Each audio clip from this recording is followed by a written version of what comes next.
Now let's move on to the competency PA10.3. This is where microbiology meets pathology. We are talking about leprosy, also known as Hansen's disease.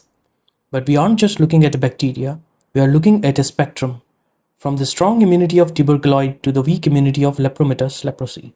Let's analyze the host response. First, you must understand the golden rule of leprosy. The bacteria doesn't choose the disease, you do.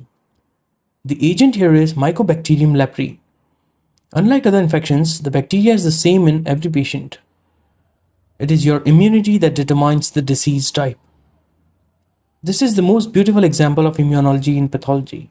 The outcome is a direct reflection of your cellular competence. Think of it as the immunological seesaw. This is the Ridley-Joplin classification. On the left, you have strong immunity, the cell-mediated immunity. On the right, you have high bacterial load. The rule is you cannot have both. If your cell-mediated immunity is high, the bacteria count is low. This is tuberculoid leprosy. And if your CMI is low, the bacteria count is high. This is Leprometus leprosy. Everything in between is borderline. Let's start at pole 1, tuberculoid leprosy, TT. I call this patient the fighter. The cell-mediated immunity is strong. The T helper cells, the Th1 type, are aggressive. They recognize the bacteria immediately and wall it off. The body fights back hard. What is the consequence of this fight? The granuloma.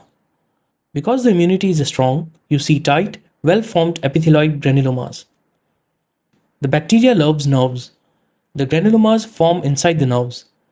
The nerve is destroyed by your own immune system. This leads to early and severe nerve damage. Clinically, this nerve damage presents as a specific lesion, a hypopigmented patch with well-defined margins. Because the nerve is dead, there is sensory loss or anesthesia. If you touch this patch, the patient feels nothing. Bacterial load is paucibacillary. Very few bacteria are found. Now let's swing to pole 2. Leprometus leprosy, LL. I call this the surrender. The CMI is weak or absent. The Th1 response has failed. The macrophages try to eat the bacteria, but they cannot kill them. The bacteria multiply freely. What does this surrender look like under the microscope? Foamy macrophages. The macrophages are stuffed with lipids and live bacteria.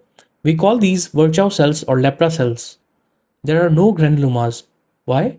Because the immune system isn't trying to wall it off anymore. If you look closer at these Virchow cells, you see this, the globi. The bacteria clump together inside the cell like bundles of cigars. We use phyt-Faraco stain, a modified acid-fast stain, to see them. This patient is highly infectious. Clinically, this is a total takeover. Without granulomas to stop them, bacteria spread everywhere, skin, nose, eyes. The face becomes thickened and nodular. We call this leonine facies, lion face. Diagnostic test is the Lepromin test. It is negative. This is energy. The immune system is asleep. This is the most high yield for your exams, the ultimate showdown. Let us compare. Immunity. TT is strong, LL is weak. Pathology. TT has granulomas, LL has foamy macrophages. Bacterial load. TT is paucibacillary, LL is multibacillary. You see the globi. Lepromin test. TT is positive, LL is negative.